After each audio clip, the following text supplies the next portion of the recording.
good evening. You're watching Awaz News. I'm Kubra Ali. Here are today major updates from across Canada. Immigration Minister Elena Diab is adding 3 new permanent residency streams to Canada's Express Entry program that cover a variety of professions, including military ones. The new streams are also open to researchers and senior managers with Canadian work experience and are part of the Diab calls a federal strategy to attract top talent to the country. The new streams are meant to complement the government's $1.7 billion strategy to attract researchers to Canadian institutions. In a speech to the Canadian Club Toronto on Wednesday, Diab said the government's broader immigration strategy is to attract the best of the brightest while reducing the number of permanent and temporary residents being admitted to Canada annually. The transport sector is also being targeted with express entry for pilots, aircraft mechanics, and inspectors. Ottawa is also introducing a new express entry stream for foreign military applicants who have been recruited by the Canadian Armed Forces to serve as doctors, nurses, and pilots. Diab said this will support the government's $6.6 billion defense industrial strategy announced Tuesday. The new streams are in addition to one for foreign medical doctors with at least 1 year of Canadian experience in the last 3 years, which was announced in the federal budget. These new streams are being added to existing express entries categories for nurses, dentists, pharmacists, carpenters, plumbers, and others in the skilled trades. Strong French language skills will also continue to be an advantage in the express entry system as Canada looks to increase the number of francophone immigrants outside of Quebec. 4 kids were sent to hospital with minor injuries after a crash involving a school bus. Just before 9 a.m. on Wednesday, police, fire crews, and EMS responded to the scene south of Woodstock on Old Stage Road in Norwich Township. According to police, there were 40 students on the bus at the time of the crash. 4 were taken to the hospital with minor injuries. Speaking at the scene, OPP Sergeant Edge Sanchuk said, "I would like to take this opportunity to thank the good Samaritans that stopped to provide assistance to all these students, to all these kids." Motorists in the area are urged to drive according to the weather and road conditions. Old Stage Road was closed between Middletown Line and Old 14 Line but has since reopened. Police say updates will be provided as they become available. General Motors says it will spend $63 million to upgrade stamping operations at its assembly plant in Oshawa, Ontario. The news comes after the company ended the 3rd shift at the plant at the end of January, resulting in about 500 direct layoffs from GM, plus the loss of hundreds of other positions at suppliers that depended on the shift. GM says the spending underscores the importance of Oshawa plant and supports preparations to build the next generation of gas-powered, full-sized pickups. It says that with the latest spending announcement, it has dedicated $1.5 billion to the plant since 2020. Oshawa is GM's only active vehicle assembly plant in Canada after it ended production of its electric delivery van at its Ingersoll, Ontario plant last year. The company produces engines at its St. Catharines, Ontario plant. GM's pullback on Canadian production has come as US President Donald Trump has gutted support for electric vehicles and imposed tariffs to shift more vehicle assembly to the United States. A real estate agent from York region is facing charges after allegedly sexually assaulting a client and committing an indecent act. York Regional Police say on February 9th, the female contacted a realtor from a social media sales platform about a rental listing. The following day, police say the realtor asked her to visit the listed property. However, that was not possible. Instead, they agreed to meet at her home to discuss the listing. There, the realtor allegedly sexually assaulted her and committed an indecent act before leaving her home. Police say the victim was not physically injured during the incident. On February 16, Farhud Dinajad, 44 of Warren, was arrested and charged with sexual assault and indecent act Investigators have released his photo as they believe there may be more victims.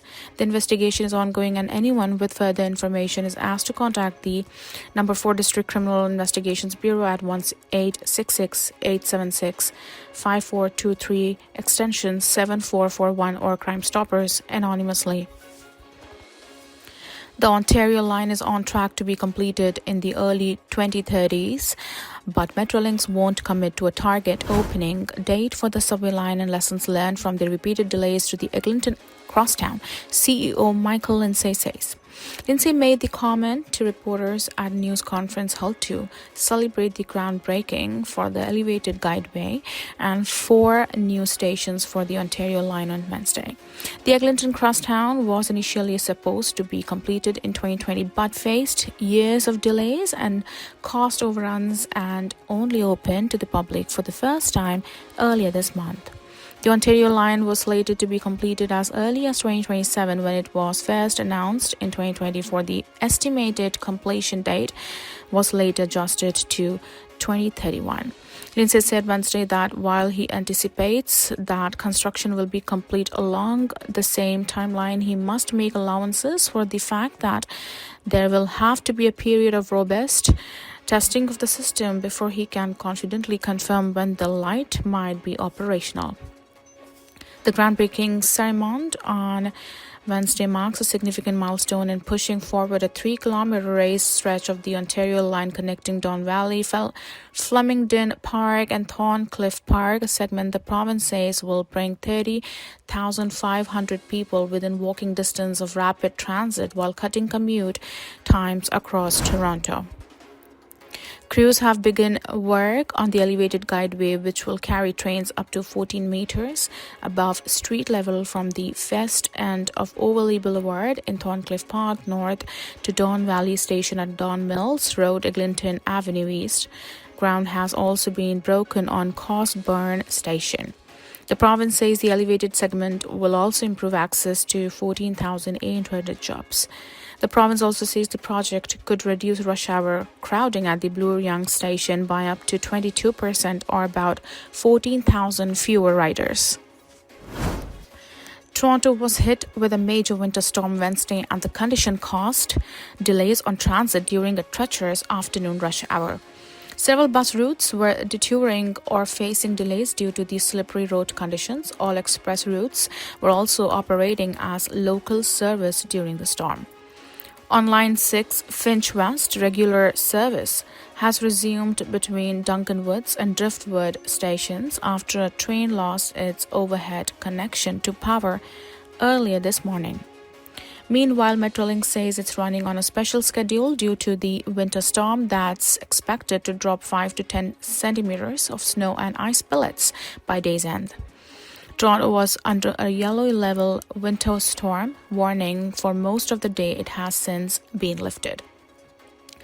However, Environment Canada has issued a freezing drizzle advisory for Toronto.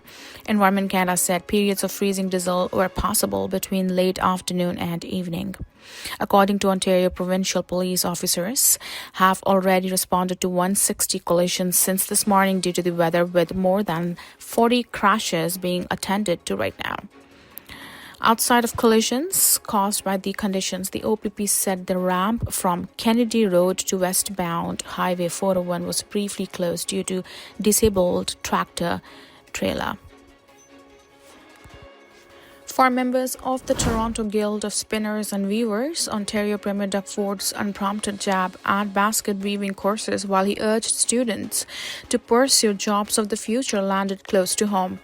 Ford singled out the profession during a media availability on Tuesday, in which he said that a lot of students are picking basket weaving courses when there are not too many baskets being sold out there.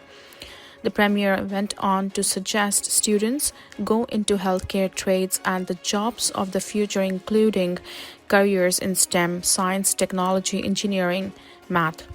The remarks came as he defended his government's decision to lift Ontario's tuition fees and scale back grants under the OSAP program. He said that he hoped that by investing more in their education, students would perhaps be more accountable for their academic choices. But Miriam Kaufman, chair of the Toronto Guild of Spinners and Weavers and former professor at the University of Toronto, said the Premier's framing missed the point of higher education.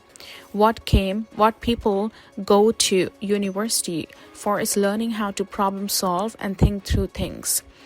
She told Awaz News, many jobs need you to be able to take a broad look at something, pick it apart, thinking very abstractly, and that's one of the things that universities do. The Ford government announced last week that colleges and universities would be allowed to increase tuition by up to 2% per year for the next 3 years, ending a freeze that had been in place since 2019. At the same time, the province said that it would reduce the proportion of grants available through OSAP from roughly 85% of total funding to a maximum of 25% starting this fall. Thank you for watching Awaz News. I'm Kubra Ali. I'll see you tomorrow, same time, same channel. Have a good night.